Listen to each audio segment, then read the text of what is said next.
आज बहुत ही विशेष दिन है। आज है शिवरात्रि, महाशिवरात्रि जिसको कहा जाता है।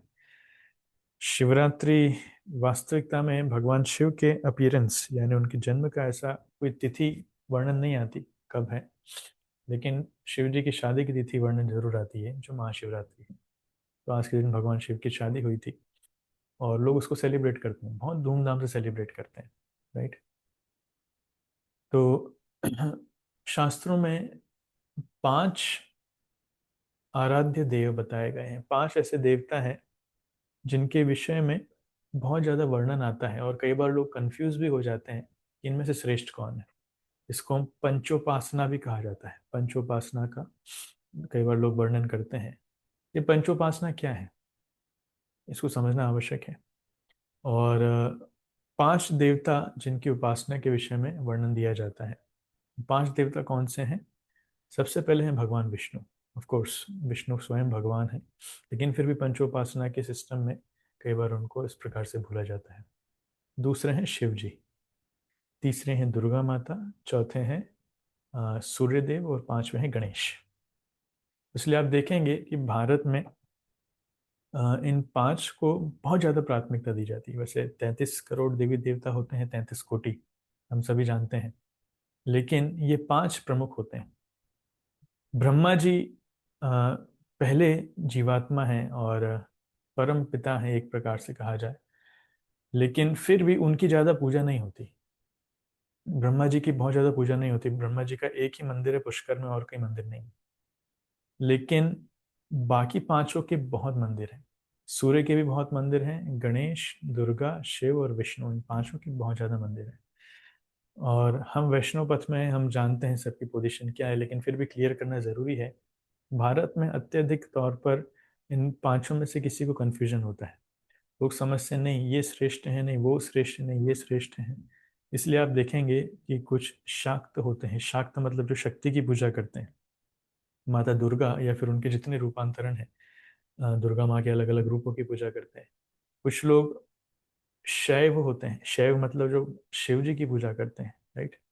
और कुछ लोग वैष्णव होते हैं जो भगवान विष्णु की या फिर विष्णु के अलग अलग अवतारों की, या फिर विष्णु तत्व में जितने भगवान आते हैं, चाहे वो कृष्ण हो, चाहे राम हो, कूर्म, वराह, नृसिंह इत्यादि। राइट। तो मुख्यतः यह इन तीनों में ज्यादा कंफ्यूजन होता है। शिव, वैष्णव, शैव, वैष्णव और शाक्त्य, इन तीनों में बहुत ज्यादा कंफ्यूजन होता है। इसलिए शास्त्रों की दृष्टि से देखा जाए तो क्या है ये 3 तत्व? ये 3 तत्व होते हैं। एक को कहा जाता है विष्णु तत्व। विष्णु तत्व मतलब जो स्वयं भगवान है। राइट। तो कृष्ण से हम सभी क्रिएशन का सिद्धांत जानते हैं। ये कृष्ण क्रिएशन वहां से स्टार्ट होती है जहाँ पर सबसे पहले भगवान कृष्ण होते हैं, फिर वो अपने आप को बलराम के रूप में एक्सपांड करते हैं। बलराम से चतुर्व्यूह आते हैं, वासुदेव, संकर्षण, प्रद्युम्न, अनिरुद्ध। फिर उस संकर्षण से एक और चतुर्व्यूह आते हैं, वासुदेव, संकर्षण, प्रद्युम्न, अनिरुद्ध। और फिर उस संकर्षण में से आते हैं महाविष्णु। और वो महाविष्णु से आते हैं गर्भोदक्षाय विष्णु। उन गर्भोदक्षाय विष्णु से आते हैं कारणोदक्षाय विष्णु। और ये कारणोदक्षाय विष्णु अलग अलग रूपों में यहाँ पे आते हैं। वो चाहे राम हो, नृसिंह हो, वराह हो, जितने दशावतार या फिर भागवतों में जितने वर्णन किए गए हैं। वैसे बहुत सारे अवतार हैं भगवान के। भागवतों में वर्णन आता है कि जैसे समुद्र में लगातार लहरें चलती रहती हैं, ऐसे भगवान के अवतार लगातार आते रहते हैं। राइट। लेकिन एक ये हो गया विष्णु तत्व। दूसरा होता है जीव तत्व। जीव तत्व मतलब भगवान का विभिन्न अंश, वो अंश जो भगवान से विभिन्न हो चुका है, अलग हो चुका है, उसमें आते हैं साधारण जीव हमारी तरह। तो हमारी परिस्थिति ये है, जीवेर स्वरूप है कृष्णेर नित्यदास, जीवेर कृष्णेर तटस्था शक्ति भेदाभेद प्रकाश। तो जीवात्मा जो है वो भगवान कृष्ण का नित्य दास है। राइट। और नित्य दास होने के नाते उसका कर्तव्य क्या है? भगवान कृष्ण की सेवा करना। तो जीव ये भी एक तत्व है जो कृष्ण से पूरी तरीके से अलग हो चुका है। जीव कभी भी भगवान नहीं है, नहीं है और ना हो सकता है। तो कुछ लोग जो फिलॉसफी देते हैं कि भगवान कौन है, हम सब भगवान है, जीवात्मा भी भगवान बन सकता है, नहीं, ये सब गलत है। जीव कभी भी भगवान नहीं बन सकता, इसलिए उसको विभिन्न अंश कहते हैं। जो विष्णु तत्व है उनको स्वांश कहते हैं। राइट। और इन दोनों के बीच में एक तत्व होता है जिसको कहते हैं शंभु तत्व। वो शंभु तत्व है वो भगवान शिव। क्या है वो शंभु तत्व को समझना भी बहुत जरूरी है। क्यों? क्योंकि शंभु तत्व एक थोड़ा सा कॉम्प्लिकेटेड तत्व है, क्योंकि इसमें दोनों के लक्षण हमें दिखाई देते हैं। वो दोनों के लक्षण क्या है कि जब जीवात्मा, जब भगवान कृष्ण अपने आप को एक्सपांड करते हैं शिव जी के रूप में, वो कृष्ण का ही इनकारनेशन है, लेकिन विष्णु की तरह कार्य नहीं करते हैं, विष्णु तत्व में भी नहीं आते हैं। क्यों? क्योंकि शिव जी जो है वास्तविकता में इस भौतिक जगत से डील करते हैं, राइट। इसलिए अगर आप देखेंगे तो इसमें मैं आऊंगा पिक्चर पे, पर इसका मतलब ये है कि शिव जी जो हैं वो कृष्ण का ही एक्सपांशन है, कृष्ण का ही अवतार है, लेकिन वो कार्य करते हैं एक जीव की तरह, लेकिन उनमें शक्तियां बहुत हैं। इसलिए उनमें दोनों तत्व हमको मिलते हैं, जीव तत्व भी मिलता है और विष्णु तत्व भी मिलता है। तो वो विष्णु तत्व और जीव तत्व के बीच का है, इसलिए उनको कहा जाता है शंभु तत्व। ये अपने आप में अलग तत्व है, right. It's a different all together. इसलिए बहुत लोग कंफ्यूज होते हैं कि शिव जी बड़े हैं कि कृष्ण बड़े हैं या फिर राम बड़े हैं। कई बार लोग बोलते हैं नहीं, अगर राम बड़े हैं तो राम जी जाकर के रामेश्वरम में भगवान शिव की क्यों पूजा कर रहे हैं। इससे बहुत सारे लॉजिक्स आते हैं, राइट। तो ये लड़ाई शैवों और वैष्णवों के बीच में निरंतर अनादिकाल से चली आ रही है। लेकिन शास्त्रों की दृष्टि से क्या प्रमाणित किया जाता है? शास्त्रों की दृष्टि से ही प्रमाणित किया जाता है कि शंभु तत्व अलग है, जो विष्णु तत्व के नीचे है लेकिन जीव तत्व के ऊपर है, दोनों का मिश्रण है वो। इसलिए ब्रह्म संहिता में ब्रह्मा जी इसकी पुष्टि करते हैं एक श्लोक के माध्यम से। क्षीरम यथा दधि विकार विशेष योगात् संजायते नहीं ततः पृथक अस्ति हेतो, यह शंभुतामपि तथा समुपैति कार्यात् गोविंदमादि पुरुषम तमहं भजामि। तो क्या कह रहे हैं ब्रह्मा जी? वो कह रहे हैं कि क्षीरम यथा दधि विकार विशेष योगात्, एक उदाहरण दे रहे हैं कि जैसे खीर जामन के मिलाने से दही में परिवर्तित हो जाता है, उसी प्रकार भगवान विष्णु जब इस भौतिक जगत से डील करना चाहते हैं तो वो अपने आप को शिव के रूप में परिवर्तित कर लेते हैं। विष्णु या फिर कृष्ण कभी भी डायरेक्टली इस भौतिक जगत से डील नहीं करते हैं, क्योंकि भौतिक जगत ये प्रिजन हाउस के समान है। राजा कभी भी जाकर के जेल के अफेयर्स को पर्सनली नहीं देखता है। राजा किसी को अपॉइंट कर देता है, जाओ आप जेलर हो, आप जेल को देखो। ये भौतिक जगत जेल के समान है, इसलिए भगवान कृष्ण पर्सनली इसमें इन्वॉल्व नहीं होते हैं। लेकिन फिर भी कृपा पूर्वक कभी कभी आते हैं लोगों का उद्धार करने के लिए।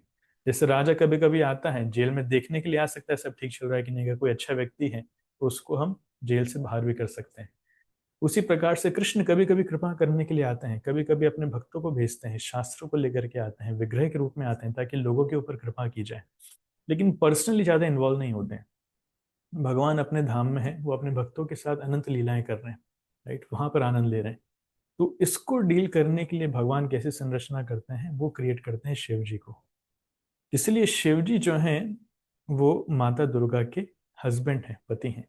और दुर्गा माता जो है यहाँ की इंचार्ज है, जेलर है। इस भौतिक जगत को दुर्ग कहा जाता है। दुर्ग मतलब एक किला। तो ये भौतिक जगत अगर किले का समान है, दुर्ग है, तो इसकी इंचार्ज कौन है? वो है दुर्गा। और दुर्गा के कंट्रोलर, उनके पति कौन है? वो है शिव जी, राइट। तो शिव जी और दुर्गा दोनों मिल करके इस भौतिक जगत को देखते हैं। इसलिए माया, वास्तविकता में माया कौन है? वो है दुर्गा देवी।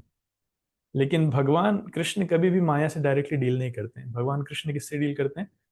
राधा रानी से। भगवान कृष्ण अंतरंगा शक्ति से डील करते हैं और शिव जी बहिरंगा शक्ति से डील करते हैं, क्योंकि कृष्ण बहिरंगा शक्ति से डायरेक्टली डील नहीं करना चाहते। तो ये बहुत अच्छा सिस्टम भगवान ने क्रिएट किया है। इसलिए हम देखते हैं कि शिव जी अलग अलग रूप में भौतिक जगत से डील करते हैं। तो यहाँ पर आपको दो पिक्चर दिखाई जा रही है, वास्तविकता में सदाशिव की पिक्चर है। और लेफ्ट में जो पिक्चर है जिसमें महाविष्णु कारण समुद्र में लेटे हुए हैं और वो भौतिक जगत के ऊपर दृष्टिपात कर रहे हैं। भौतिक जगत दर्शाया गया है माँ दुर्गा के समान। तो उनकी जो दृष्टि है, उनका जो विजन है, वहां से आपको आंखों से दिख रहा होगा एक प्रकार की रोशनी निकल रही है। ये जो विजन है, ये दृष्टि है, ये सदाशिव है, ये शिव जी है, राइट। तो भगवान की दृष्टि सदाशिव है। इसीलिए ये दृष्टि जाकर के भौतिक जगत से मिलती है। तो दुर्गा से जाकर के जब इनका संपर्क होता है तब जाकर के जीव इस भौतिक जगत में भेजे जाते हैं, स्थानांतरित किए जाते हैं। इसलिए ओरिजिनली सीड गिविंग फादर, अभी आप याद कीजिए भगवत गीता में भगवान क्या एक बहुत सुंदर श्लोक कहते हैं, सर्वयोनिषु कौन्तेय मूर्तयः संभवन्ति या तासाम ब्रह्म महद्योनिर अहम बीज प्रदः पिता। तो भगवान कहते हैं जितनी योनियां हैं उनका बीज प्रदान करने वाला पिता कौन है? मैं हूं। राइट। तो बीज देते हैं भगवान कृष्ण, ये महाविष्णु के माध्यम से। लेकिन वो स्थानांतरित कैसे होता है, ट्रांसफर कैसे होता है? वो होता है सदाशिव के माध्यम से माता दुर्गा के गर्भ में या फिर इस भौतिक जगत में। इसलिए दुर्गा को माँ कहा जाता है, जननी, और शिव को पिता भी कहा जाता है, महादेव भी कहा जाता है। राइट। इसलिए हम जब शिवलिंग का बोध करते हैं, शिवलिंग की आकृति किसके समान है? ऊपर लिंग होता है और नीचे माता की योनि। तो वो दर्शाता है कि शिव जी और माता पार्वती या फिर माता दुर्गा हमारे माता पिता हैं। लेकिन वास्तविकता में जीवात्मा का बीज कहाँ से आ रहा है? वो आ रहा है महाविष्णु से। राइट। सो ये हमें समझना जरूरी है। इसलिए शिव जी को सदाशिव कहा जाता है, और सदाशिव का स्थान आध्यात्मिक जगत में, वैकुंठ लोक में।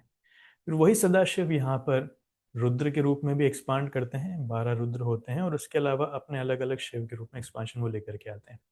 अभी इसको समझना थोड़ा और कठिन है, लेकिन जीव गोस्वामी एक बहुत अच्छा इसमें उदाहरण देते हैं, एक युक्ति देते हैं, एनालॉजी। जीव गोस्वामी बताते हैं, संभोस्तु तमुद्दिष्टान्त्वात् कज्जलमय सूक्ष्म दीप शिखा स्थानीय न तथा साम्यम। मतलब शंभु तत्व को समझना कैसे समझ सकते हैं कि मान लीजिए एक लैंप है, एक दिया है, एक लैंप है, उसको कार्बन से कवर कर दिया है। राइट। कई बार आपने देखा होगा कि पुराने समय में लालटेन हुआ करते थे। राइट। लालटेन जलते थे तो वहां पर कार्बन जमा हो जाता था, उस लालटेन के कांच पे पूरा काला काला हो जाता था, तो उसको समय समय पे साफ करना पड़ता था। राइट। तो उसी प्रकार से आ, जब एक लैंप है और वो कार्बन से पूरी तरीके से कवर हो जाता है, वो कार्बन किसके समान है? वो कार्बन है मोड ऑफ इग्नोरेंस, तमोगुण के समान। राइट। तो अंदर तो अग्नि जल रही है, अंदर रोशनी है, लेकिन बाहर तमोगुण की कवरिंग उसमें आ गई है। तो उस कारण क्या होता है कि वो जो रोशनी है उसका प्रभाव बहुत कम हो जाता है, बहुत बहुत धीमी मात्रा में वो दिखती है। अंदर भले आग उतनी ही जल रही है, लेकिन बाहर कितनी परसीव हो रही है? बहुत छोटी सी आग है, बहुत उजाला कम आता है। उसी प्रकार से शिव जी के अंदर बहुत शक्ति है, पर क्योंकि वो इस भौतिक जगत से विशेषकर तमोगुण के अधिकारी हैं, डिस्ट्रॉय करते हैं, ध्वंस करते हैं, इसलिए भौतिक जगत से डील करते से ऐसा लगता है कि उनकी शक्ति बहुत कम है।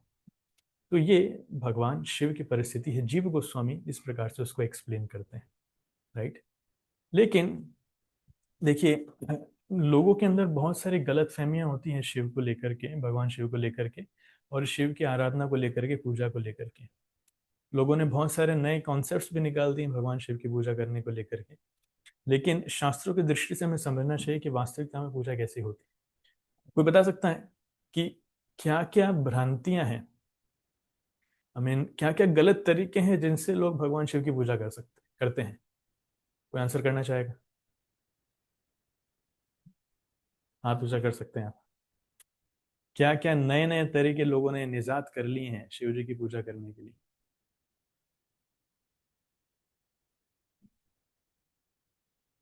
कोई आंसर करना चाहेगा? हरे यस। कृष्णा प्रभु जी। यस माता जी, हरे कृष्णा। प्रभु जी, जो भस्म का लोगों में बहुत बड़ी भ्रांति है कि श, मतलब कि जो मृत व्यक्ति के उसके शव को जलाकर फिर उसकी भस्म से पूजा की जाती है, जो कि ऐसा नहीं है। नहीं नहीं, भ्रांति नहीं अब है, सही है ये। अब प्रभु जी महाकाल, हर हर एक गांव शहरों में करने लगे प्रभु जी, दिखावे के चक्कर में। हर एक गांव शहर की जरूरत नहीं है, लेकिन उज्जैन में तो भगवान शिव महाकाल के रूप में है, यहाँ तो होता ही है। यहाँ तो वो फैक्ट है। शिव जी महाकाल के रूप में भस्म आरती लेते हैं। सिर्फ उतना ही नहीं, काल भैरव के रूप में शराब का प्रसाद भी लेते हैं। सो दैट इज देयर, उसमें उसमें गलत नहीं है कि बाकी जगह नहीं होना चाहिए, लेकिन महाकाल मंदिर में जरूर होना चाहिए। अभी मुर्दे की भस्म से नहीं कर रहे हैं, अभी गाय के गोबर की राख से वो करते हैं। पहले मुर्दे की भस्म से हुआ करता था। यस, यशस्वी चौबे ब्रो। हरे कृष्णा प्रभु, नमः प्रणाम। यस। प्रभु, कई जगह ऐसे तस्वीरों में देखा गया है कि शिव जी को जैसे चिलम पी रहे हैं और नशा कर रहे हैं। तो कुछ भक्त हाँ, लोग भी नशा करते हैं, उनको देख कर के हम भक्ति कर रहे हैं। ये गलत है।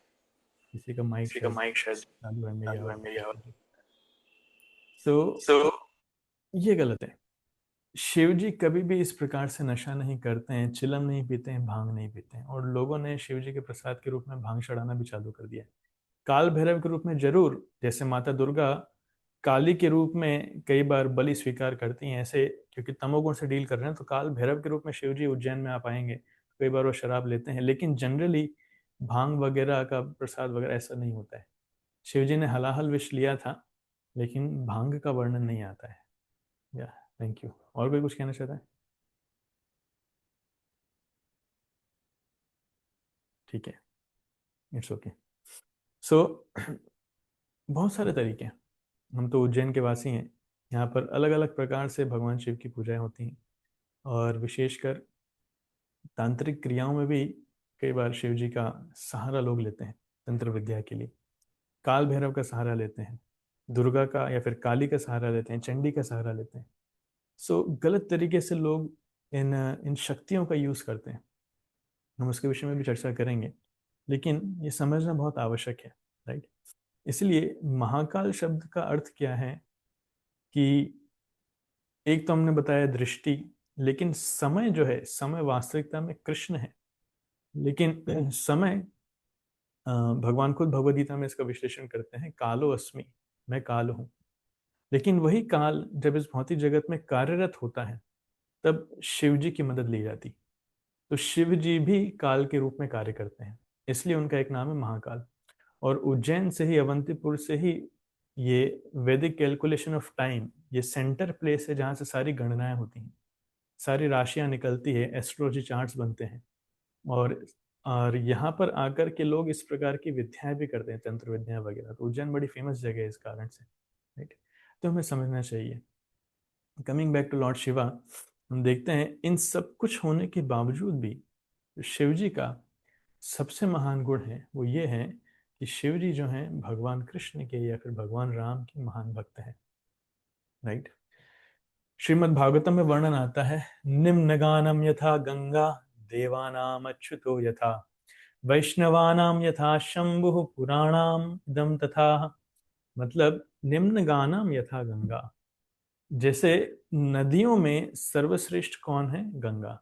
देवानाम अच्युतो यथा, देवताओं में सर्वश्रेष्ठ कौन है? वो है भगवान विष्णु, अच्युत या फिर कृष्ण। वैष्णवानाम यथा शंभु, उसी प्रकार से भगवान कृष्ण के भक्तों में, वैष्णव में सबसे श्रेष्ठ कौन है? यथा शंभु। शंभु मतलब भगवान शिव। और पुराणाम इदम तथा, उसी प्रकार से सभी पुराणों में सबसे श्रेष्ठ कौन सा है? वो है भागवत पुराण। इसलिए ऐसा वर्णन आता है कि शिव जी जैसा भक्त ना तो कभी हुआ है, ना कभी होगा, और ना कभी है, न भूतो न भविष्यति। भगवान शिव की परिस्थिति अपने आप में ही बड़ी विशेष है, बहुत विशेष है। इसलिए शिव जी को भक्त के रूप में समझना बहुत ज्यादा जरूरी है, नहीं तो लोग कंफ्यूज हो जाते हैं कि क्यों इस प्रकार से शिव कार्य कर रहे हैं, और शिव जी को ही भगवान के रूप में पूजने लगते हैं। वो गलत हो जाता है। इसलिए शिव जी की परिस्थिति समझना बहुत ज्यादा जरूरी है। चैतन्य महाप्रभु जब प्रचार के लिए साउथ इंडिया गए, तो महाप्रभु कितनी ही जगह विष्णु के मंदिर भी गए, साथ में शिव जी के मंदिर भी गए, और हर जगह जाकर के महाप्रभु प्रणाम भी करते हैं और उनके सामने नृत्य गीत भी करते हैं, हरे कृष्ण मंत्र जप करते थे, कीर्तन करते थे, और साथ में वहाँ के जितने लोग हैं उनको भी कीर्तन करने के लिए प्रोत्साहित करते थे। आप सब भी कीर्तन कीजिए। सिर्फ प्रोत्साहित नहीं करते थे, कई बार तो ऐसा वर्णन आता है कि बहुत सारे शैवों को महाप्रभु ने वैष्णवों ने परिवर्तित कर दिया। इतना प्रचार किया कि वो लोग वैष्णव बन गए, भगवान कृष्ण की पूजा करने लगे। ऐसा भी वर्णन आता है। तो बहुत बड़ा अद्भुत वर्णन है चैतन्य चरितामृत में। और सौभाग्य से कुछ दिनों बाद अ, गौर पूर्णिमा आने भी वाली है, तो अच्छा अवसर है, जिसके पास चैतन्य चरितामृत नहीं है वो परचेज कर सकता है। जिसको भी आपको लेना हो आप हमसे संपर्क कर सकते हैं, अभी डिस्काउंटेड रेट्स में चल रही हैं। सो वैष्णवानाम यथाशंभु, शिव जी महान वैष्णव हैं, और उनकी वैष्णवता का प्रतीक ये है कि शिव जी जो हैं, कोई बता सकता है? चलिए मैं आपसे पूछता हूँ, वैसे आप सब जानते हैं, फिर भी आपसे पूछता हूँ कि कैसे, अगर आपसे कोई पूछे कि शिव जी महान वैष्णव कैसे हैं, तो आप कैसे प्रूव करेंगे? क्या बताएंगे उनको, शिव जी कैसे महान वैष्णव हैं? देखते हैं कौन बोलना चाहता है।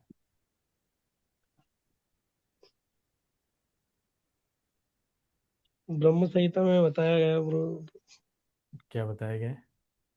उस श्लोक एक याद नहीं आ रहा। ब्रह्म संहिता में बताया गया है, लेकिन मुझे याद नहीं आ रहा है। अच्छा बताया गया है। ओके, बबीता माता जी। हरे कृष्णा प्रभु जी, दंडवत प्रणाम। हरे शिव जी कृष्ण। के बारे में हमेशा सुनते आए कि वो भगवान के नाम में हमेशा लीन रहते हैं, वो अपनी तपस्या में लीन रहते हैं, और उनके पास जो भी मांगने आता है तो वो उनको जो भी भौतिक आवश्यकताएं हैं वो तुरंत दे देते हैं, ताकि तुम जाओ और मुझे मेरी भक्ति करने दो। तो वेरी। भगवान शिव के पास जाके भक्ति मांगनी चाहिए प्रभु जी। शिव जी का आप कभी भी फोटो देखेंगे, मैक्सिमम टाइम आपको फोटो मिलेगा जब शिव जी बैठे हैं और ध्यान कर रहे हैं। ध्यान कर रहे हैं, माला जप कर रहे हैं, तो किसके ऊपर ध्यान करते हैं? भगवान राम के ऊपर या फिर भगवान कृष्ण के ऊपर। तो इससे सिद्ध होता है कि शिव जी महान वैष्णव है, हमेशा कृष्ण की भक्ति में लगे हुए हैं। Thank you. दीपमाला माता जी। हरे कृष्णा प्रभु जी, सादर प्रणाम। हरे कृष्ण। प्रभु जी, शिव जी जो विष धारण करते हैं अपने कंठ में, तो वो भी एक प्रकार से उनकी महानता है कि वो सारे संपूर्ण विश्व को बचा रहे हैं। हाँ नहीं, दैट इज ओके, महानता का वर्णन नहीं आ रहा। मैं ये पूछ रहा हूँ कि शिव जी कैसे महान भक्त है, भक्त के रूप में कैसे परिचय दिया जाए? प्रभु जी, ये भी मतलब संसार की रक्षा करना, ये भी भगवान का कार्य ही हुआ, तो शिव जी वो भी कर रहे हैं भगवान के लिए। ओके, ठीक है, थैंक यू। और कोई भक्त कुछ कहना चाहते हैं?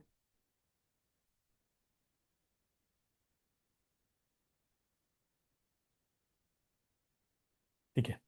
तो एक इंस्टेंस तो सही कोट किया कि शिव जी किस प्रकार से भगवान के भक्त हैं, हमेशा कृष्ण का ध्यान करते हैं। विशेषकर अगर आप श्रीमद् भागवतम पढ़ेंगे ना, तो श्रीमद् भागवतम में कई जगह वर्णन आता है कि मान लीजिए चौथे स्कंद में वर्णन आता है, जब प्रचेता तपस्या करने जा रहे थे, उस समय भगवान शिव वहां पर प्रकट होते हैं और शिव जी उनको निर्देश देते हैं कि कैसे कृष्ण की प्रसन्नता के लिए आपको तपस्या करना है। राइट। आपके पिता का निर्देश पालन करने के लिए आप योग्य बनना चाहते हैं, इसलिए तपस्या कर रहे हैं, तो आप जाइए और कैसे कृष्ण की तपस्या करना है, कृष्ण को आराध्य मानते हुए उनकी पूजा करना, उनको संतुष्ट करना है, भगवान शिव बहुत डिटेल में निर्देशन देते हैं। राइट। तो शिव जी जिससे प्रसन्न होते हैं उसको कृष्ण की भक्ति प्रदान करते हैं।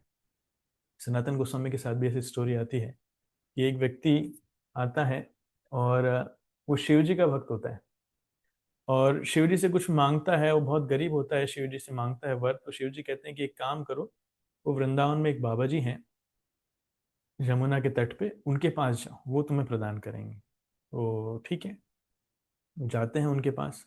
और जब जाते हैं, सनातन गोस्वामी उनको मिलते हैं, सनातन गोस्वामी से मांगते हैं कि मेरे शिव जी ने यहाँ पे भेजा है कि आपके पास बहुत महत्वपूर्ण संपत्ति है, आप वो मुझे प्रदान कीजिए। तो सनातन गोस्वामी कहते हैं कि ठीक है, एक काम करो, जाओ, कचरे का ढेर है पास में, ये सामने कचरे का ढेर है, वहां पे देखो आपको कुछ मिल जाएगा। तो कचरे के ढेर में जाकर के देखते हैं तो उसको पारस पत्थर मिलता है, पारस मणि, जो किसी भी लोहे को सोना बना सकता है। तो देख करके बड़ा प्रसन्न हो जाता है, ही बिकम्स वेरी हैप्पी। मान लीजिए आपको किसी को पारस मणि मिल जाए तो कितना खुशी से झूम जाएंगे, सारी भक्ति शक्ति छोड़ देंगे हम तो। तो भक्ति का फल मिल गया। तो पारस मणि मिल जाती है उसको, वो इतना खुश हो जाता है कि लेकर के जाने लगता है धन्यवाद कह के। रास्ते में उसको ध्यान में आता है ये क्या हुआ, पारस मणि जैसी चीज इन्होंने कचरे के ढेर में रख रखी है, ये क्या बात हुई, इतनी महत्वपूर्ण चीज, इसका कोई वैल्यू नहीं इनके सामने, इसका मतलब जरूर इनके पास और कुछ महान शक्ति है और कुछ धन है, बड़ा धन है। नहीं, मुझे वो धन चाहिए। तो जाते हैं वापस सनातन गोस्वामी के पास कि आपने मेरे साथ धोखा किया है। बोले क्या? या आपने मुझे ये चीज दे दी, लेकिन इसके अलावा आपके पास सबसे महान धन और कुछ है, जिसके कारण ये इतना छोटा है कि आपने इसको कचरे के ढेर में डाल रखा है। अच्छा, तुम्हें वो चाहिए? बोले हाँ। तो एक काम करो, तो पहले जाकर के इस पारस मणि को जमुना में फेंक करके आओ। तो जाता है, जमुना में फेंक करके आता है, और फिर सनातन गोस्वामी क्या करते हैं, उसको हरे कृष्ण महामंत्र प्रदान करते हैं। ये सबसे महत्वपूर्ण धन है। ये भौतिक जगत का नहीं, ये आध्यात्मिक जगत से आया है। गोलोकेर प्रेम धन हरिनाम संकीर्तन, ये आध्यात्मिक जगत की सर्वश्रेष्ठ संपत्ति है, सर्वश्रेष्ठ धन है। इसलिए इसको स्वीकार करो, रोजाना इसको जप करो, और आपको खुद फील होगा कि वास्तविकता में महान शक्ति क्या है, महान धन क्या है। तो बहुत सुंदर वर्णन आता है। और विशेषकर मैं जो एक चीज आपको बताना चाह रहा था वो ये है कि एक बार माता पार्वती और भगवान शिव दोनों ही पति पत्नी हैं और साथ में भोजन किया करते थे, लेकिन कभी कभी छूट जाता है क्योंकि शिव जी ध्यान में इतने मग्न हैं। तो माता पार्वती कहीं चली गई अपने भक्तों की प्रशंसा, अपने भक्तों को वरदान देने के लिए। तो एक बार ऐसी इच्छा हुई कि माता पार्वती शिव जी के साथ भोजन करना चाह रही थी। शिव जी की भी इच्छा थी कि दोनों साथ में मिलकर के खाएंगे, लेकिन माता पार्वती की एक हैबिट थी कि वो रोजाना विष्णु सहस्त्र नाम का उच्चारण करती थी। विष्णु सहस्त्र नाम आप जानते हैं, भगवान विष्णु के 1000 नाम होते हैं। तो उसका उच्चारण करना लगभग 20-25 मिनट या आधा घंटा तक लग जाता है। तो लेकिन शिव जी चाहते थे कि वो अभी उसी समय उनके साथ प्रसाद ग्रहण करें। तो लेकिन माता पार्वती ने बोला कि मुझे समय लगेगा थोड़ा सा, कि मेरा भी विष्णु सहस्त्र नाम का पाठ बाकी है। तो शिव जी ने तब उनको कहा कि हे देवी, मैं आपको एक सीक्रेट बताता हूँ। सीक्रेट क्या है कि उन्होंने एक बहुत अच्छा श्लोक बोला, श्री राम राम रामेति रमे रामे मनोरमे सहस्रनाम तत्तुल्यम राम नाम वराणने। कहते हैं कि भगवान राम का सहस्र नाम तत्तुल्यम राम नाम वराणने, भगवान राम का एक नाम भगवान विष्णु के 1000 नाम के बराबर है। Just a second.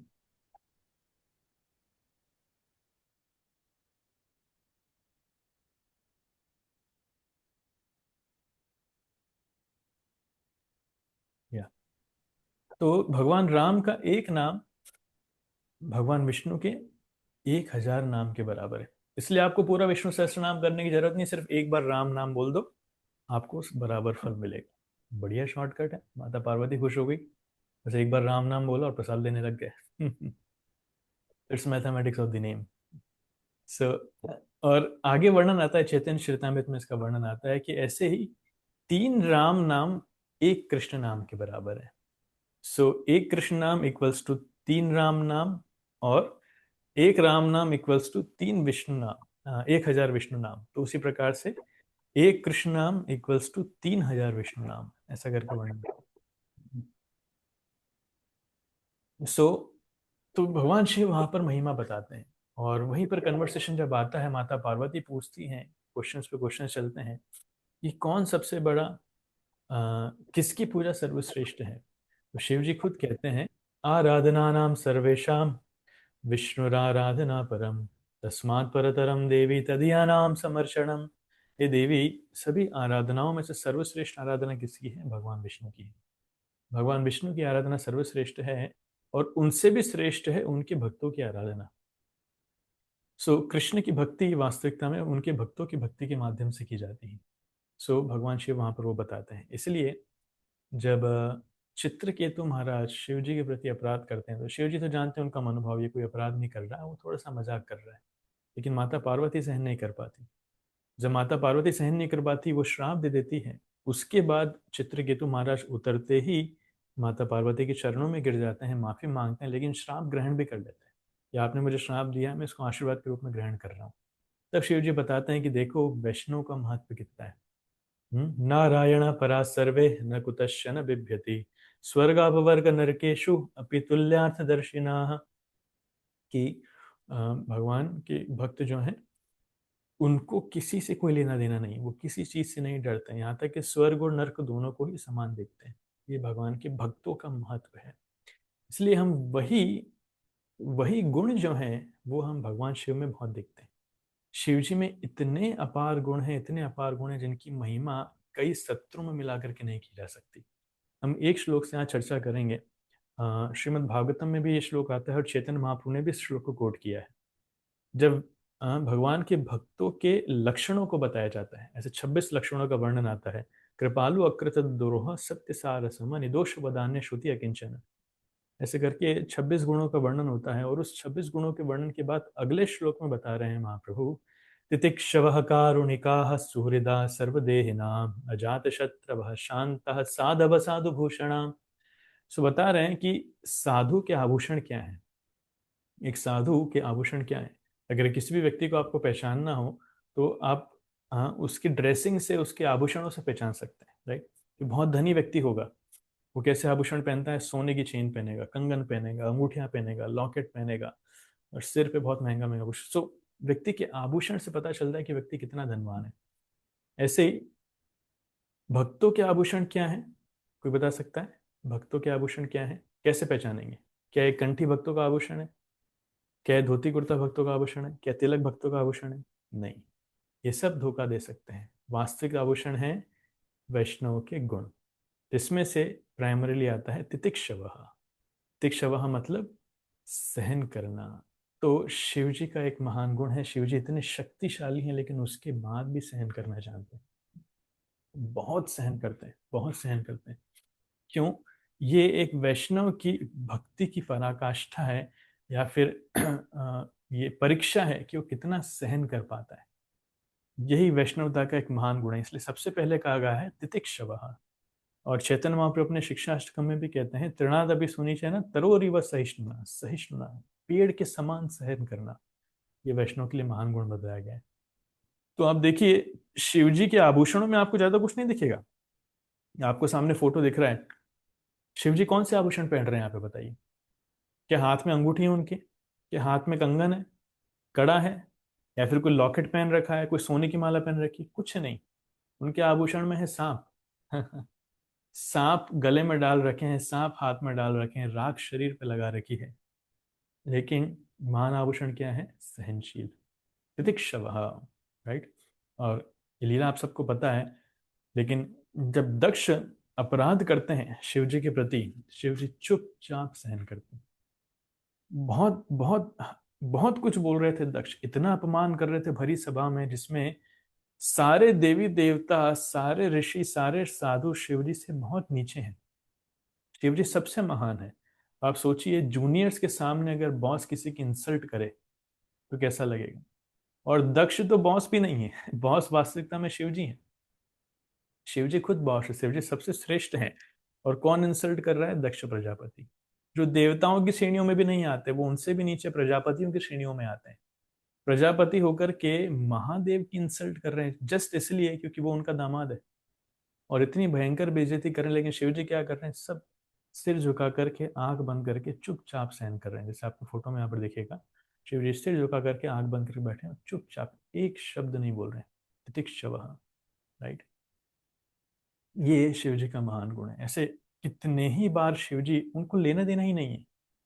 वो जंगल में रहते हैं, घर बना के नहीं रहते हैं, और संपत्ति की कोई लालसा नहीं है। अपने भक्तों को बहुत वरदान देते हैं, सब अमीर हो जाते हैं, लेकिन खुद गरीबी में रहते हैं। लेकिन महान गुण है सहन करना, दूसरों के प्रति दया दिखाना, विनम्र होना। शिव जी बहुत विनम्र है, राइट।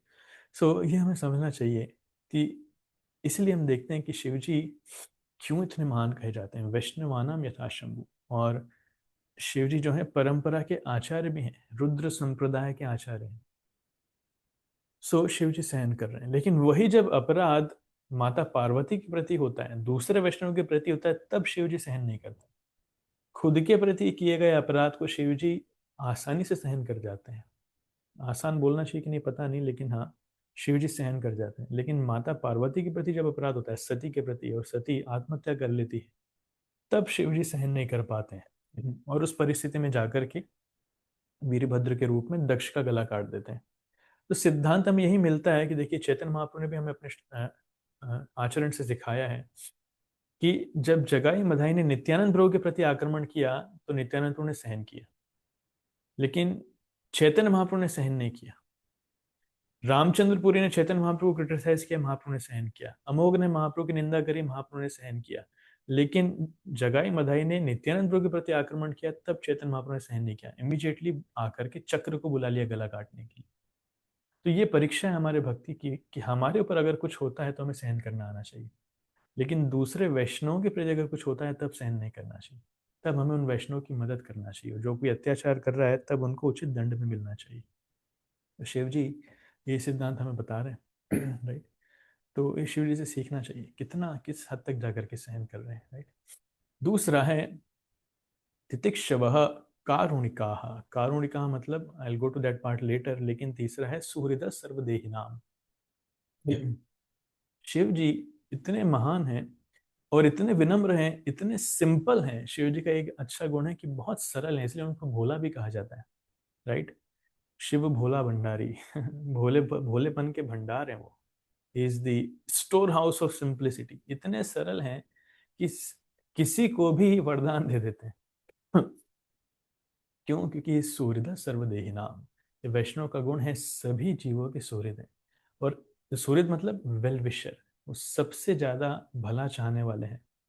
तो ऐसे लोग जो थोड़ी सी तपस्या करके शिव जी को प्रसन्न करते हैं, शिव जी प्रसन्न हो जाते हैं। जैसे फोटो में आपको दिख रहा होगा, यहाँ पर भस्मासुर अपना ही गला काट करके डाल रहा है अग्नि में। तो शरीर के अंग अंग काट करके डाल रहे, तब तक शिव जी प्रकट नहीं हुए, लेकिन जैसे ही गला काटने वाला था शिव जी प्रकट हो गया और वरदान दे दिया। क्या वरदान चाहिए? मैं जिसके सिर पे हाथ रखूं वो भस्म हो जाए। ठीक है, तथास्तु। तो सबसे पहले आया शिव जी के शिव जी के सिर पे हाथ रखने के लिए। तो शिव जी भागने लगे, बचाओ बचाओ। तो भगवान को आना पड़ा मदद करने के लिए। You know that must time, right? So well wisher. साथ ही दूसरे पिक्चर में आपको दिख रहा है कि शिव जी किसके रूप में है? भूतनाथ। तो जो किसी को, भूतों को, पिशाचों को कोई नहीं रखना चाहता, सब डर के भागते हैं, शिव जी उनको अपना संगी बना करके रखते हैं। चलो कोई नहीं बेचारा, तो मैं ही इनके ऊपर कृपा कर देता हूँ, मैं ही इनका भला करता हूँ। शिव जी क्यों उनके पास रखते हैं? क्योंकि जो शास्त्रों के नियमों के विरुद्ध जाकर के आचरण करता है, तो उनके गर्भ में जब संतान होती है तो शिव जी इस प्रकार के भूत पिशाचों को वो शरीर दिलवा देते हैं, क्योंकि इनको शरीर मिलना आवश्यक है, तब जाकर के इनकी मुक्ति होगी। जैसे उदाहरण आता है हिरण्याक्ष हिरण्यकशिपु। हिरण्याक्ष हिरण्यकशिपु के जीवन में क्या हुआ था कि गलत समय कश्यप ने गर्भ धारण करवाया था दीति के प्रभाव से, और वहां पे जाकर के दो बड़े ही आसुरिक व्यक्ति पैदा हुए थे। तो ये भूत पिशाचों का लिबरेशन, इनकी मुक्ति कैसे होगी, इनको शरीर कैसे मिलेगा इनकी इच्छाओं पूर्ति करने के लिए, मुक्ति के लिए? कि जो शास्त्रों के नियमों के विरुद्ध जाकर के आचरण करता है, ऐसे लोग के घर में ये लोग जाकर के शरीर धारण करते हैं, संतान के रूप में शरीर लेकर के आते हैं, राइट? तब जाकर के, इसलिए आप देखो आज की तारीख में कितने सारे आसुरिक लोग हैं, क्या क्या नहीं कर रहे हैं संसार में। दैट्स नॉट माई टॉपिक, में डिटेल में नहीं जाऊंगा, लेकिन ये सिद्धांत है सुहृदम सर्वभूतानाम। और इसलिए हम देखते हैं कि शिवजी के परिवार में, क्योंकि शिवजी सबका भला चाहते हैं, सब लोग शिवजी से प्रेम करते हैं। शिवजी के परिवार में हमें बहुत सारे कॉन्ट्रास्ट मिलेंगे, जो वास्तविकता में शत्रु हैं लेकिन बड़े ही प्रेम से रह रहे हैं। जैसे यहाँ पर उदाहरण है, शिवजी का वाहन है नंदी और माता दुर्गा का वाहन है शेर। अब शेर गाय को खाता है, लेकिन दोनों में आपस में कभी लड़ाई नहीं होती, दोनों साथ में प्रेम से रहते हैं। ऐसे कार्तिकेय का वाहन है मोर और शिव जी के गले में रहते हैं सांप, लेकिन दोनों में आपस में कभी लड़ाई नहीं होती। मोर हमेशा सांप खाता है, लेकिन यहाँ पर नहीं होता है, दोनों प्रेम से रहते हैं। गणेश का वाहन है चूहा और शिव जी के गले में, हाथों में रहते हैं सांप, लेकिन कभी भी ये सांप गणेश के चूहे पे आक्रमण नहीं करेगा, राइट? तो बहुत सारे कॉन्ट्रास्ट हैं, प्रीडेटर्स प्रे हैं, एनिमीज हैं, लेकिन ये शिव जी की भक्ति का प्रभाव है। शिव जी के सुहृदम सर्वभूता नाम, उसके शिव जी के इस गुणों का प्रभाव है कि जितने जीवात्मा उनके आश्रय में रहते हैं, उनके अंदर भी वैसे ही गुण आ जाते हैं, सुहृदम सर्वभूता नाम। और उनकी आपस में जो शत्रुता है, वो शत्रुता खत्म हो जाती है, राइट? तो हमें समझना चाहिए शिव जी महान वैष्णव है, राइट? और तीसरा जो उनका सबसे महान, सॉरी, सूर्यदम सर्वभूता नाम का एक और लक्षण ये है कि अगर कोई वाराणसी, जो वास्तविकता में काशी भगवान शिव की नगरी कही जाती है, अगर वहां पर कोई व्यक्ति अपने प्राण त्यागता है तो उसको मुक्ति मिलती है। कैसे मुक्ति मिलती है? क्योंकि शिव जी स्वयं उसके कानों में जाकर के भगवान का नाम लेते हैं, भगवान राम का नाम लेते हैं। तो इतना बड़ा सौभाग्य है, हमारे वैष्णव प्रभु वाराणसी से ही है, इतना बड़ा सौभाग्य है कि काशी के लोगों का, कि शिव जी स्वयं आकर के उनके कान में राम का नाम ले रहे हैं। सोचिए कितने कृपालु, कौन ऐसा करता है? आजकल तो संतान अपने माता पिता के साथ रहते ही नहीं। जब माता पिता को सबसे ज्यादा जरूरत है संतानों की कि इस बुढ़ापे में वो हमारे साथ में रहें, हमारी सेवा करें और हमें आगे बढ़ाएं भक्ति जीवन में, भगवान की कथा सुनाएं, संतान बड़े दूर चले जाते हैं। आई मस्ट अप्रिशिएट, यहाँ पर ब्रजेश शुक्ला ब्रो जी हैं। शुक्ला ब्रो जी की बहुत अच्छी आदत है कि वो रोजाना अपने पिताजी को 1 घंटा श्रीमद् भागवतम पढ़ के सुनाते हैं। उनके पिताजी बेड रिडन है, लेकिन he has such a good habit, इतने बिजी हैं, बड़े अधिकारी हैं ग्रैसम कंपनी में, लेकिन फिर भी रोजाना 1 घंटा श्रीमद् भागवतम पढ़ के अपने पिताजी को सुनाते हैं। और उनकी भक्ति के कारण, सत्यभामा माता जी की भक्ति के कारण, उनके पिताजी भी रोजाना 40, 42, 45 माला करते हैं। भले बिस्तर में है, लेकिन फिर भी दिन भर माला चलती है, माला करते हैं, भागवतम पढ़ते हैं। So they are such wonderful examples. हमें सीखना चाहिए कैसे माता पिता की सेवा करना चाहिए।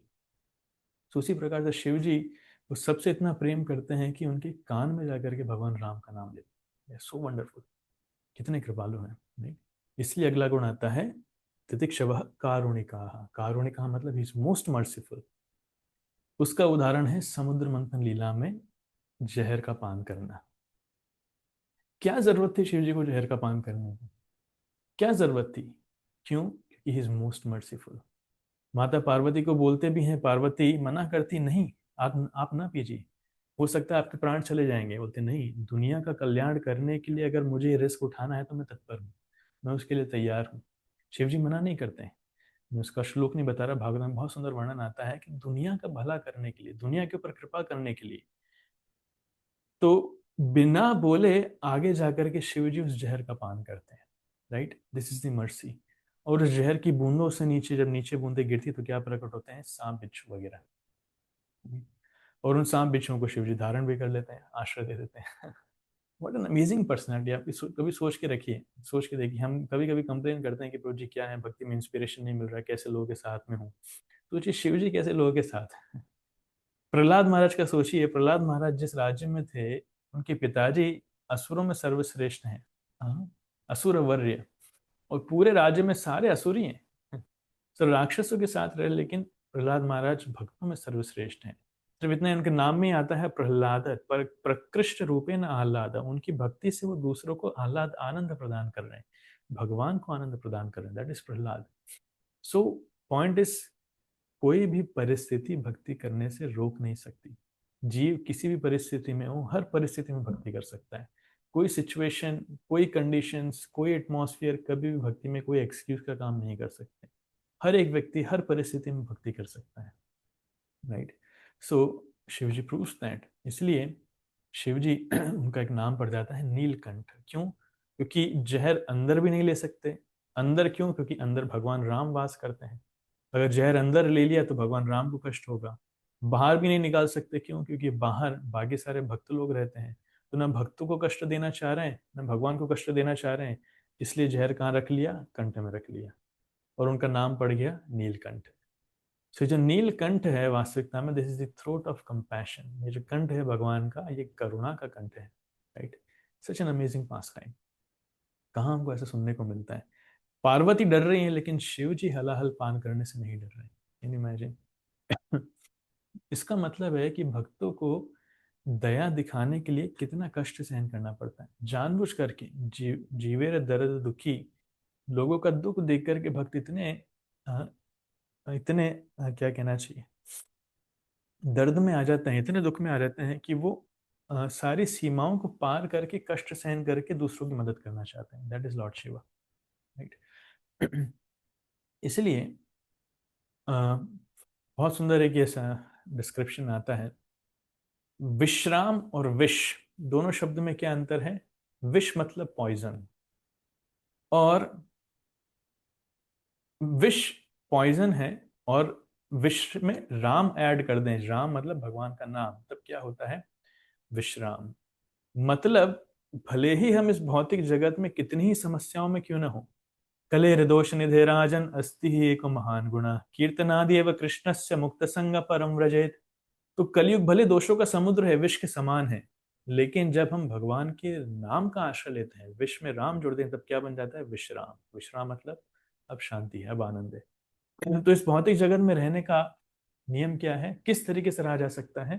हमेशा भगवान के नाम का सहारा लेकर के। इसलिए भगवान के नाम को उस नौका से तुलना दी जाती है जो इस भौतिक समुद्र के दोषों के समुद्र से हमको पार करा सकती है। कलिर दोष निधि, दैट इज विश्राम। राइट, सो ऐसे अनेक अनेक शिव जी की लीलाएं हैं। मैं आपको कितना ही डिस्क्रिप्शन उसमें दे दूं तो कम नहीं पड़ेगा। बस मैं 2-5 टाइम और बता करके एंड करूंगा, then will take some questions. वो ये हैं कि शिव जी का कृष्ण लीला में क्या रोल है? वास्तविकता में शिव जी जो हैं वो कृष्ण लीला में हमेशा व्रज की या फिर धाम की रक्षा करते हैं। इसलिए शिव जी को क्षेत्रपाल कहा जाता है। इसलिए आप देखेंगे कि जहां जहां कृष्ण के या राम के धाम होते हैं, वहां वहां शिव जी का मंदिर आपको जरूर मिलेगा। क्यों? क्योंकि उस धाम की सुरक्षा के रूप में शिव जी वहां पर रहते हैं। तो ये पास में आपको पता है, जब माता यशोदा से शिव जी मिलने आए थे, तो वहां पर पहले तो यशोदा माता डर गई देख करके, क्योंकि वो एक साधु के रूप में आए थे और पूरी भस्म वगैरह लगा करके, तो समझ नहीं पाई ये शिव जी हैं। तो उनको लगा कि ये बाबा को देख करके तो मेरा लड़का डर जाएगा, तो देना नहीं चाह रही थी। लेकिन फिर कुछ दिनों में शिव जी वहीं पे रुक गए, कुछ देर पास में ही। तो वहां पर जाकर के जो कृष्ण हैं वो बीमार पड़ गए। उन्होंने कहा कि मुझे उस बाबा के पास लेकर के जाओ, उनके दर्शन कराओ, तब मैं ठीक होऊंगा। तो माता यशोदा लेकर के आती हैं, शिव जी की गोद में देती हैं कृष्ण को, और शिव जी इतने खुश होते हैं कृष्ण की सुंदरता को देख करके कि दोनों के बीच में अद्भुत, शिव जी कृष्ण के चरणों को लेकर के अपने सिर पे लगा लेते हैं, और वहीं पर नंदीश्वर महादेव के रूप में रुक जाते हैं। Right, he stage there, Nandishwar Mahadev के रूप में रुक जाते हैं। ऐसे ही कहीं शिव जी जो हैं चक्रेश्वर महादेव के रूप में है, कहीं शिव जी चिंताहरण महादेव के रूप में है। तो जहां जहां भगवान कृष्ण का धाम है, भगवान राम का धाम है, वहां वहां शिव जी क्षेत्रपाल वहां पर रुक जाते हैं। क्यों? कोई भी संकट इस धाम में नहीं आना चाहिए। हमेशा उस धाम को समस्याओं से, परेशानियों से बचाने के लिए शिव जी अपनी नित्य सेवा वहां पर करते हैं कि मैं हमेशा इनके साथ में रहूं। Right, so that is protector of Vraja. और एक बहुत सुंदर पास्ट में, शायद आप लोगों को शायद ही पता होगा कि गोवर्धन लीला में जब भगवान कृष्ण गोवर्धन को उठाते हैं, तो मान लीजिए अगर कोई किसी को अनुभव हो कि जब जमीन खोदी जाती है तो अंदर बहुत ठंडक और अंधेरा होता है। राइट, नीचे। तो जब भगवान ने गोवर्धन उठाया था तो अंदर बहुत ठंडक थी और अंधेरा था। तो भगवान ने अपने सुदर्शन चक्र को बोला कि ठीक है, इस जगह से आप प्रकाशमान करो, थोड़ी गर्मी दो। लेकिन सुदर्शन चक्र ने प्रयास किया, पूरा नहीं कर पाया। तब भगवान ने शिव जी की मदद मांगी कि शिव जी आप कुछ कीजिए। तब शिव जी क्या करते हैं, अपने त्रिशूल से वो उसको इस प्रकार घुमाते हैं, जैसा आपको यहाँ दिख रहा है, कि वो गोलाकार आकृति में वहां पर अग्नि और ऊष्मा, रोशनी और ऊष्मा, तपन दोनों देता है। और जब तक भगवान गोवर्धन उठाए रखते हैं, ये अदृश्य रूप में त्रिशूल वहां पर उनका शिव जी का काम करता है। इसलिए ये चक्र के रूप में काम कर रहा था, इसलिए भगवान शिव को चक्रेश्वर महादेव भी कहा जाता है। यहाँ पर गोवर्धन तीर्थ में शिव जी चक्रेश्वर महादेव के रूप में ब्रज में। तो ये इतनी महान लीला है। सो बेसिकली पॉइंट ये है कि शिव जी हमेशा कृष्ण की सेवा करना चाहते हैं, किसी न किसी माध्यम से भगवान कृष्ण की सेवा करना चाहते हैं, भगवान कृष्ण के भक्तों की सेवा करना चाहते हैं, कभी पीछे नहीं हटते। राइट, इसलिए आज महान दिन है, शिवरात्रि का दिन है, और वैष्णव के रूप में हम जानते हैं शिव जी की स्थिति क्या है, परिस्थिति क्या है। और हमारे भी आराध्य देव हैं शिव जी, परंपरा के आचार्य हैं रुद्र संप्रदाय के। सिर्फ उतना ही नहीं, हम भी शिव जी के शिक्षाओं का पालन करते हैं। श्रीमद् भागवतम में शिव जी की शिक्षाएं आती हैं, अलग अलग शास्त्रों में शिव जी की शिक्षाएं आती हैं। सो हमारे लिए भी एक प्रकार से गुरु का वो कार्य करते हैं। तो आज के दिन हम उनसे प्रार्थना करते हैं। साधारणतः लोग जाते हैं शिव जी के पास बहुत कुछ मांगने के लिए, धनम जन्म सुंदरम, भौतिक संपत्ति, भौतिक वेल्थ, एडवांसमेंट, सक्सेस। लेकिन हमारी प्रार्थना क्या होनी चाहिए कि हे शिव जी, जिन्होंने चंद्रमा अपने सिर पर धारण कर रखा है, भगवान की चरणों का रज माँ गंगा को अपने सिर पर उन्होंने धारण कर रखा है, उनसे हम प्रार्थना करते हैं कि जिस प्रकार उनके हृदय में कृष्ण के नाम के लिए रस है, आनंद है, आकर्षण है, हमारे हृदय में भी भगवान राधा कृष्ण के चरणों के लिए वही आकर्षण उत्पन्न हो। उतना नहीं, अगर थोड़ा भी हो पाए तो हमारा जीवन सफल है। राइट, और कृष्ण की भक्ति में हमारे जीवन से जो बाधाएं आ रही हैं, उन बाधाओं को दूर करें भगवान शिव। ये हम उनसे प्रार्थना कर सकते हैं, जिससे कारण हम भगवान शिव की बहुत अच्छे से भक्ति कर पाए। श्री चैतन्य महाप्रभु ने, ये मुरारी गुप्त अपने खर्चे में लिखते हैं, चैतन्य महाप्रभु ने 8 श्लोकों के माध्यम से शिव जी की स्तुति की है। बहुत सुंदर श्लोक हैं। मैं उसमें से आपको एक दो श्लोक जितना भी हम उसमें देख पाएंगे, I'll just manifest, I'll show you। तो महाप्रभु 8 श्लोकों के माध्यम से शिव जी की स्तुति करते हैं। ये उसमें श्लोक हैं मुरारी गुप्त के चैतन्य चरित महाकाव्य, उसको बोला जाता है।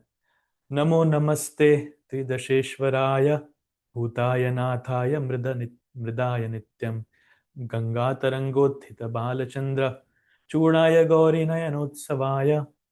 मतलब नमो नमस्ते त्रिदशेश्वराय, मैं अपना प्रणाम करता हूँ किसको, जो तीनों देवताओं के नियंता है। The controller of the 30 primeval demigods, 30 देवताओं के नियंता है। त्रिदशेश्वराय भूतादि नाथाय मृदाय नित्यम, जो भूतों के नाथ है, मतलब जीवों के पिता के समान है।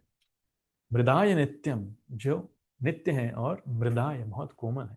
गंगा तरंगोत्थित बालचंद्रा, गंगा जिनके सिर पर विराजमान है, और जिन्होंने बालचंद्र चूड़ाया, अपने सिर पर जिन्होंने चंद्रमा को भी धारण कर रखा है। राइट। गौरी नयनोत्सवाय, और वो माता गौरी के नयन के उत्सव हैं, is the festival for the eyes of mother Gauri. ऐसे करके बहुत सुंदर 8 श्लोकों में चैतन्य महाप्रभु ने रचना की है शिव जी की स्तुति की। So we can read that. इसको कहा जाता है श्री चैतन्य चरित महाकाव्य के अंदर मुरारी गुप्त के रिकॉर्डेड खर्चे, जहाँ पर महाप्रभु उसके विषय में वर्णन करते हैं। सो बेसिकली कभी हमें ये नहीं समझना चाहिए कि हम वैष्णव बन गए हैं तो हमें देवी देवताओं का अपमान करने का अधिकार है। नहीं, ये बहुत गलत धारणा है। कभी कभी कुछ भक्त लोग देवी देवताओं का अपमान करते हैं। कोई भी देवी देवता अपमान करने योग्य नहीं है। वास्तविकता में सबका सम्मान हमें करना चाहिए। सकल सम्मान करित शकति देह नाथ जथा जथा। और विशेषकर भगवान शिव जैसे महान आचार्य, महान वैष्णव, वो हमारे लिए हमेशा वंदनीय है। उनके चरणों की धूल हम प्रार्थना करते हैं, उनके आशीर्वाद की हम प्रार्थना करते हैं, सारे अपराधों हमें क्षमा करें। उनकी कृपा से हम भगवान की भक्ति अच्छे से कर पाएंगे। उसी प्रार्थना के साथ I'll stop here. Thank you so much. Hare Krishna. Srila Prabhupada ki jai. Any questions or comments?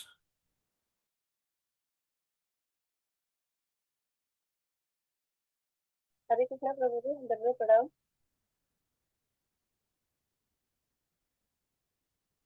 हाँ जी माता जी, हरे कृष्ण। हरे कृष्णा जी। हाँ जी, हरे कृष्ण। प्रभु जी, मैं बच्चों से जैसे चंद्रमा के बारे में बता रही थी कि वो समुद्र मंथन से निकले हैं, तो बच्चों ने तुरंत मेरे से पूछा कि सूर्य भगवान जी कहाँ से निकले हैं। तो मैं बता नहीं पाई, तो मैं उनको क्या बोलूं कि सूर्य भगवान कहाँ से प्रकट हुए हैं। सूर्य चंद्र वास्तविकता में ये नित्य भी हैं, लेकिन फिर भी जब भौतिक जगत का प्रकाश होता है तब ये प्रकट भी होते हैं। प्रकट कैसे होते हैं शास्त्रों में इसकी अलग अलग कहानियां आती हैं, लेकिन सूर्य और चंद्रमा को दोनों को भगवान के नेत्र कहा जाता है। राइट। मतलब यक्षुरेश सविता सकल ग्रहानाम राजा समस्त सुरमूर्ति रशेष तेजा। तो सभी राजा समस्त सुरमूर्ति, जितने देवता हैं उनके राजा भी हैं एक प्रकार से। साथ में यह चक्षुरेश, ये भगवान की चक्षु भी हैं। तो सूर्य देवता अदिति माता के पुत्र हैं। जब कश्यप मुनि की पत्नी थी अदिति और दीति, 13 पत्नियां थी जिसमें से 2 प्रमुख थी, अदिति और दीति। तो उनके माध्यम से 12 आदित्यों की सृष्टि होती है, जिसमें से एक है भगवान सूर्य जो यहाँ पर चमक रहे हैं। राइट। ठीक है प्रभु जी। ओके, हरे कृष्णा। हरे कृष्ण। संतोषी माता जी।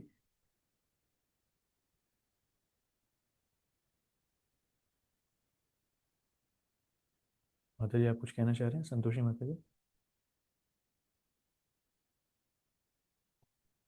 आपकी आवाज नहीं आ रही। प्रभु जी दंडवत प्रणाम। अभी आए प्रभु जी आवाज? हाँ जी, अभी जी जी प्रभु, प्रभु जी बहुत बहुत धन्यवाद। महादेव जी के बारे में इतना सब कुछ सुनने के लिए मिला, और सबसे बड़ी बात है कि बहुत कुछ सीखने के लिए भी मिला। जैसे प्रभु जी आप बता रहे थे कि महादेव कितने सहिष्णुता है उनके अंदर और कितने कृपालु है।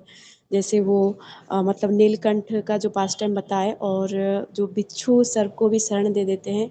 तो जैसे हम लोग भी मतलब भक्ति में रहते हैं, और कभी कभी बहुत सारे मतलब ऐसे इन्वायरमेंट मिलता है, और कुछ कुछ लोग ऐसे मिलते हैं कि कभी कभी इरिटेट भी हो जाते हैं। पर आज की क्लास से हमें सीखने के लिए मिला कि कैसे प्रहलाद महाराज जी के लाइफ में भी कैसे लोग थे, और महादेव जी भी कैसे कैसे लोग के साथ रहते हैं, भक्ति करते हैं।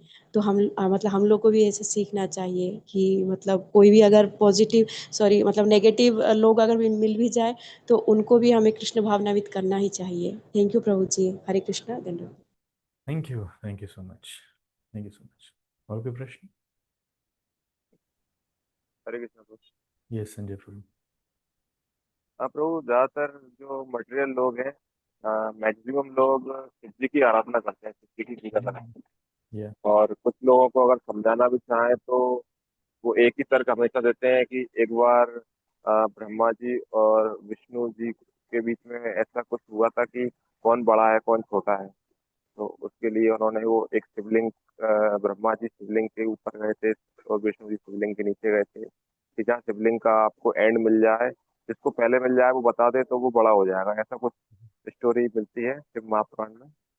तो उसको वो तर्क दे के बताते हैं कि दोनों को नहीं मिले था उनका एंड। तो शिव जी दुनिया का विनाश करता है, शिव जी पालन करता है, वो उनके मन में एक भ्रांता है इस तरह की। तो उनको किस तरीके से समझाया जाए कि कृष्ण ही, हालांकि बहुत सारे कमेंट्स के द्वारा मैंने बताया उनको, आई लेकिन वुड सजेस्ट समझ में आई नहीं वुड आती। सजेस्ट बेटर फिलोसफिकल डिस्कशन में ना जाएं, उनको भगवान के नाम जप करने के पहले प्रोत्साहित करें। पहले हरे कृष्ण मंत्र का जप करना स्टार्ट करो, क्योंकि शिव जी स्वयं भगवान राम का नाम ले रहे हैं। जब शिव जी आराध्य देव आपका राम का नाम ले रहे हैं, तो हम भी क्यों नहीं राम का नाम लें। तो पहले महामंत्र जप करना स्टार्ट करो। हरिनाम जप के माध्यम से अपने आप हृदय शुद्ध होगा, तब धीरे धीरे फिलोसफी समझ में आने लगेगी। ये बहुत कंट्रोवर्शियल चीज़ें, एकदम स्टार्टिंग में थाई फिलोसफी चर्चा करेंगे तो लोग उतना समझ नहीं पाएंगे। प्रसाद खिलाओ, मंदिर बुलाओ और नाम जप करवाओ, कीर्तन में डांस कराओ, प्रभुपा जी की बुक्स, तो धीरे धीरे उनको सब समझ में आने लगेगा। उज्जैन में तो हम लोग प्राय जितने लोग यहाँ बैठे हैं फोरम में, मैक्सिमम लोग पहले शिव जी की पूजा किया करते थे लेकिन धीरे धीरे नाम जप के माध्यम से, भक्तों की संगति के माध्यम से अपने आप चेतना परिवर्तित होती है। राइट। Thank you. दीपमाला माता जी। हरे कृष्णा प्रभु जी। प्रभु जी बहुत अच्छी क्लास थी, थैंक यू सो मच, और बहुत से अच्छे अच्छे पॉइंट्स भी मैंने नोट किए। प्रभु जी मेरा क्वेश्चन इस क्लास से तो नहीं है, क्या मैं कोई और क्वेश्चन कर सकती हूँ? हाँ बोलिए। प्रभु जी जैसे श्री संप्रदाय में जो ये इनके फॉलोअर्स होते हैं, तो ये लोग विष्णु को ही इम्पोर्टेंस देते हैं, मतलब इनका मानना ये होता है, और इनकी फिलोसफी ये बोलती है कि विष्णु से कृष्ण आते हैं। और प्रभु ये जो है चारों संप्रदाय प्रामाणिक भी हैं, तो ये एक प्रकार का मतलब डाउट क्यों है इस संप्रदाय में, मतलब श्री संप्रदाय अपने आप में प्रामाणिक है? प्रामाणिक इन द सेंस कि ये चारों संप्रदाय में विष्णु तत्व को ही महत्व दिया जाता है। कृष्ण हो या विष्णु हो या राम हो या लक्ष्मी नारायण हो, पर सिद्धांत में थोड़ा सा अंतर है। विशेषकर अगर कोई कृष्ण की पूजा भी कर रहा है, तो आप देखेंगे कि हम लोग माधुर्य भाव को ज़्यादा प्राथमिकता देते हैं, लेकिन कुछ कुछ जगह वात्सल्य भाव को प्राथमिकता मिलती है, इसलिए बाल गोपाल की पूजा होती है, लड्डू गोपाल की पूजा होती है। राइट। सो ये गहराई में जाकर के अंतर आता है, लेकिन प्राइमा फेसी अगर आप देखें, हाँ ठीक है, कृष्ण है या विष्णु है, राम है, ओवरऑल विष्णु तत्व के अंदर ही आता है, विष्णु की पूजा ही कर रहे हैं। जैसे महाप्रभु जब जाते हैं, श्री संप्रदाय के वैष्णव से मिलते हैं साउथ इंडिया में जाकर के, तो वो लोग लक्ष्मी नारायण की पूजा करते हैं, तो महाप्रभु उनको समझाते हैं।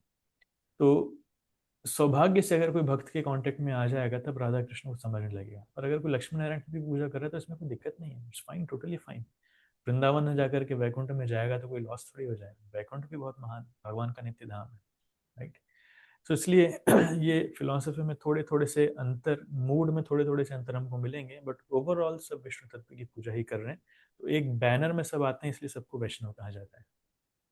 राइट। तो प्रभु जी यदि हम लोग इसको डीपली समझे, तो ये कह सकते हैं कि क्योंकि इनके रस जो है वो मतलब वो हमारे से डिफरेंट है, तो ऐसा कुछ मान सकते हैं मतलब भगवान के ऐश्वर्य भाव का ये लोग मतलब पूजन करते हैं? हाँ, मतलब इनके आदर्श, आदर्श कहा आपने? नहीं, ऐश्वर्य का मैंने बोला था प्रभु जी। हाँ, right, that's true, totally fine. तो उनके आचार्यों आचार्यों ने उनके हिसाब से जो बताया है, उसके हिसाब से है वो। देखिए, हर किसी भक्त का अपना अपना मूड है, और हर कोई, जैसे रामानुजाचार्य है, now who is Ramanuj? Ramanuj मतलब लक्ष्मण जी, राम के अनुज, राम के छोटे भाई लक्ष्मण जी। अब लक्ष्मण जी कौन है? लक्ष्मण जी कभी भी वृंदावन मूड में आकर के भगवान राम की पूजा नहीं करेंगे, वो हमेशा ऑपुलेंस में ही सेवक के रूप में ही करेंगे। तो क्योंकि लक्ष्मण है, उनका वो मूड है, उन्होंने उस हिसाब से अपने परंपरा में वो शिक्षाएं प्रदान की हैं। राइट। तो हर एक आचार्य, उनकी ओरिजिनल स्वरूप क्या है, स्थिति क्या है, उसके अनुसार उन्होंने शिक्षाएं दी हैं, जो शास्त्रों की ही शिक्षा है। So they are totally fine. Ram भी हमारे आराध्य हैं, लक्ष्मण भी हमारे आराध्य हैं, पर हमें चैतन्य महाप्रभु ने जो शिक्षाएं दी हैं, वो माधुर्य भाव की शिक्षा है, जो सबसे श्रेष्ठ है। हम जानते हैं पांचों रसों में सबसे श्रेष्ठ है माधुर्य भाव। तो इसका मतलब ये नहीं कि हम श्रेष्ठ हो निकृष्ट, ऐसा कुछ नहीं है। सभी महान वैष्णव हैं, जो वैकुंठवासी हैं, जो वृंदावनवासी, सभी महान वैष्णव हैं, सिर्फ रस का अंतर है। जो वात्सल्य रस में है, वो कभी भी माधुर्य रस में नहीं जाना चाहेगा। जो दास से रस में है, वो कभी भी वात्सल्य रस में नहीं जाना चाहेगा। हर कोई जिस रस में है, उसमें पूरी तरीके से संतुष्ट है। इनके बीच में कोई कंपैरिजन नहीं है। लेकिन हम लोग यहाँ से देखते हैं कि एक रस श्रेष्ठ है, एक रस निकृष्ट है। ये अ, हमारी नजर में हमको दिखता है, बट इवेंचुअली सारे रस में जो भक्त जिस रस में है, they are totally satisfied. Hanuman ji कभी भी जम करके दूसरे रस में नहीं जाना चाहते हैं, महाप्रभु ने प्रयास भी किया, मुरारी गुप्त को बोला कि तुम हरे कृष्ण मंत्र जप करो, राम को छोड़कर हरे कृष्ण की पूजा करो, नहीं कर पाए। तो महाप्रभु ने उनकी प्रशंसा करी कि आप धन्य हैं, आपके पास ऐसे स्वामी, और वो स्वामी भी धन्य है कि उनके पास ऐसे सेवक हैं। So Mahaprabhu appreciated, this is शरणागति।